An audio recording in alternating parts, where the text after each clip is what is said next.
दोस्तों, आप तमाम लोग जानते हैं कि देर रात ईरान ने इसराइल पर हमला कर दिया है। 300 से ज़्यादा ड्रोन्स का इस्तेमाल किया गया, मिसाइल्स का इस्तेमाल किया गया, क्रूज़ मिसाइल्स का इस्तेमाल किया गया और पूरी तरीके से न सिर्फ ईरान ने बल्कि लेबनान ने, हिज़्बुल्लाह ने, आपने देखा यमन ने, इन तमाम मुल्कों ने भी जो है इसराइल पर हमले किए हैं, जिसकी खबर सामने आई। देर रात ये खबर जब सामने आई तो पूरी दुनिया ने इसे इस तरह से देखना शुरू कर दिया कि कहीं ऐसा तो नहीं है कि ये वर्ल्ड वॉर 3 यानी कि विश्व युद्ध तीसरी की शुरुआत होने वाली है। हालांकि आप तमाम लोगों को बता दें दोस्तों, इस युद्ध से इसराइल का बहुत बड़ा नुकसान आप जानी हिसाब आप इस तरह से नहीं देख सकते हैं कि वहां पे लोगों की जान गई है। खबरें बता रही है, हालांकि कई सारे दावे हैं, कुछ लोग तो ये भी दावा कर रहे हैं कि 100 से ज़्यादा लोग मारे गए इसराइल में। लेकिन जो ऑफिशियल खबर सामने आ रही है, जो खबर जो अभी तक सामने आई है वो ये कि एक व्यक्ति सिर्फ वहां घायल है, ऐसी खबर सामने आई है। इस वॉर को अगर आप देखेंगे तो किसी खास कहा सकता है कि आम लोगों के ऊपर इसे नहीं जो है हमला किया गया था, बल्कि जो एयर बेसेस हैं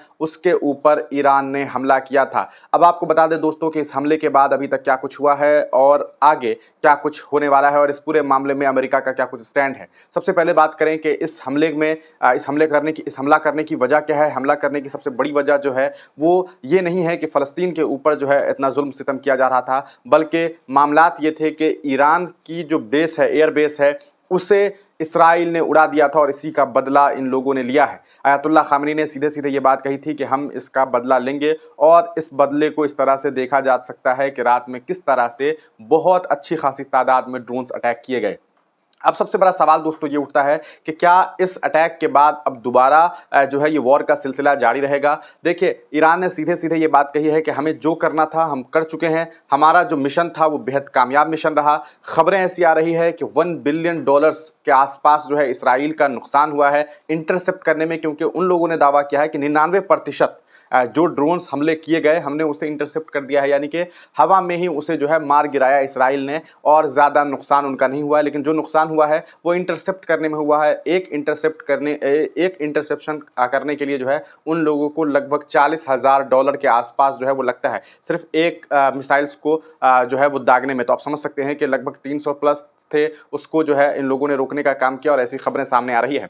अब बात करें दोस्तों कि इस पूरे मामले में, इस पूरे प्रकरण में अगर आप ये देखें कि क्या ईरान दोबारा हमला करेगा। ईरान ने इसे एक कामयाब मिशन के तौर पर पेश किया है और उन्होंने इस बात की जो है इस ये बात कही है कि हम दोबारा अभी उनके ऊपर कोई हमला नहीं करने जा रहे हैं, हमें जो करना था हमने कर लिया है। लेकिन चेतावनी देते हुए ये बात कही है कि अगर इसराइल ने बदला लेने की कोशिश की, यानी कि उधर से दोबारा हमला करने की कोशिश की, तो फिर हम रुकेंगे नहीं और किसी भी तरह से फिर हम जो हैं वो पीछे हटने वाले नहीं हैं। ये बयान ईरान का है। वहीं इसराइल ये बात कह रहा है कि हम अटैक जो हमारे ऊपर हुआ है हम उसका बदला ज़रूर लेंगे, ज़रूर लेंगे, ज़रूर लेंगे। इस बीच जो सबसे बड़ा खेल है वो है अमेरिका का। अमेरिका के प्रेसिडेंट जो बाइडेन ने खुद नेतन्याहू यानी कि इसराइल के प्राइम मिनिस्टर नेतन्याहू से फ़ोन कॉल पर बात की है। उन्होंने इस पूरे मामले पर यह बात कही है कि हम तुम्हारे साथ ज़रूर हैं, लेकिन हम इस चीज़ को लेकर के बिल्कुल भी तैयार नहीं हैं और हम तुम्हें इस बात को कह देना चाहते हैं कि तुम्हें कोई ज़रूरत नहीं है कि ईरान पर हमला करो, यानी कि जवाबी कार्रवाई करो। जो कुछ हो चुका है उसे वहीं छोड़ दो। अगर तुमने उसके ऊपर एग्रेशन दिखाने की कोशिश की, यानी कि अगर इसराइल ने ईरान पर हमला करना शुरू किया, तो अमेरिका ने सीधे-सीधे जो बाइडेन ने सीधे-सीधे ये बात कह दी है। सीएनएन की ये रिपोर्ट है, उनका ये कहना है कि अगर ऐसा होता है तो हम तुम्हारे साथ नहीं हैं, हम तुम्हारा कोई साथ नहीं देने वाले हैं, यानी कि अमेरिका इस वॉर में नहीं उतरना चाहता है। आप तमाम लोग जानते होंगे, कुछ साल पहले की बात है, इसी तरह अमेरिका और ईरान में मामलात शुरू हुए, एक जंग शुरू हुई। ईरान ने अमेरिका के 80 से ज़्यादा सैनिकों को मार गिराया था, जिसके बाद और ऐसा पुरानी कहानी रह चुकी है, इतिहास रह चुका है कि ईरान से अमेरिका हमेशा से जो है वो इस पूरे मामले में वॉर के लिए कम से कम वो वॉर नहीं करना चाहता है, क्योंकि उसे मालूम है कि ईरान अच्छा खासा नुकसान पहुंचा सकता है। स्टैटिस्टिक की भी बात करें अगर, तो आप इस बात को समझिए कि ईरान की आबादी हो या फिर ईरान का डिफेंस सिस्टम हो, वो बहुत अच्छा है, यानी कि वो अच्छी खासी लड़ाई, अच्छी खासी जंग जो है वो लड़ सकता है। ऐसी ईरान के अंदर काबिलियत है। अब सबसे बड़ी बात है कि अगर इतना कुछ कहा जा रहा है, अमेरिका पीछे हटने की बात कर रहा है, तो क्या इसराइल ऐसे में मानेगा? देखिए, इसराइल ज़रूरी नहीं है कि मानेगा, इसराइल ज़रूर जवाबी कार्रवाई करेगा और अगर ऐसा होता है तब फिर ये मुमकिन है कि जिस तरह अगर इस तरह के हालात होंगे, अगर ऐसा फिर जवाबी कार्रवाई होता है तो ईरान फिर जो है जवाब देगा। अब सबसे बड़ा सवाल है कि ईरान के साथ कौन है? देखिए, ईरान को मुस्लिम मुल्कों के द्वारा ही दगाबाजी दी जा रही है। ईरान को सीधे-सीधे मुस्लिम मुल्कों से धोखा मिल रहा है, ये भी एक बड़ी खबर है। आपको बता दें जॉर्डन सीधे सीधे इसराइल का साथ दे रहा है। ये बात साफ हो गई है कि क्योंकि जब ईरान इसराइल पर हमला कर रहा था, ड्रोन्स अटैक कर रहा था, तो उसके ड्रोन्स को गिराने में जॉर्डन अपनी अहम भूमिका निभा रहा था। सिर्फ जॉर्डन ही नहीं बल्कि खबरें तो ऐसी भी आई है कि सऊदी अरब जो है वो भी कहा सकता है कि पीछे से बैक डोर से जो है वो इसराइल की मदद कर रहा है। तो ये बातें सामने आ रही है। आप इस वॉर को इस तरह से नहीं देख सकते हैं कि फलस्तीन के ऊपर जो हमले हुए हैं उसके जवाब में ये सब कुछ हो रहा है। ये असल में ईरान का अपना व्यक्तिगत मामला है। ईरान के ऊपर चूंकि ईरान के एयरबेस पर हमला किया गया, वहां पर इनके जो लोग हैं वो मारे गए और इसी की जवाबी कार्रवाई जो है ईरान के द्वारा की गई है। जो कुछ होना था वो इतना ही था।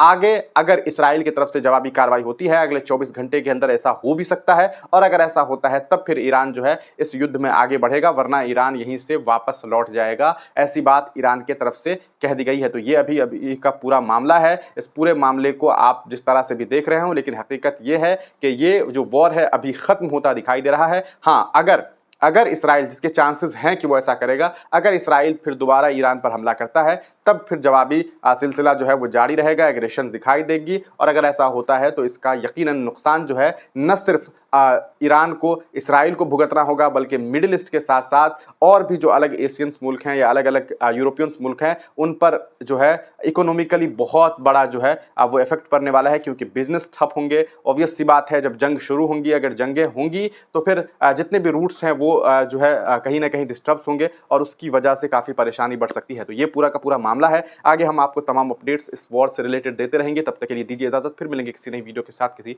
नई पेशकश के साथ। चैनल को जरूर सब्सक्राइब कर लीजिएगा, बेल आइकन्स को दबा लीजिएगा ताकि आप जहां भी हो, कहीं भी हो, आपको नोटिफिकेशन मिल जाए कि हमने वीडियो अपलोड कर दिया है। आप तमाम लोगों का वीडियो देखने के लिए बहुत बहुत शुक्रिया।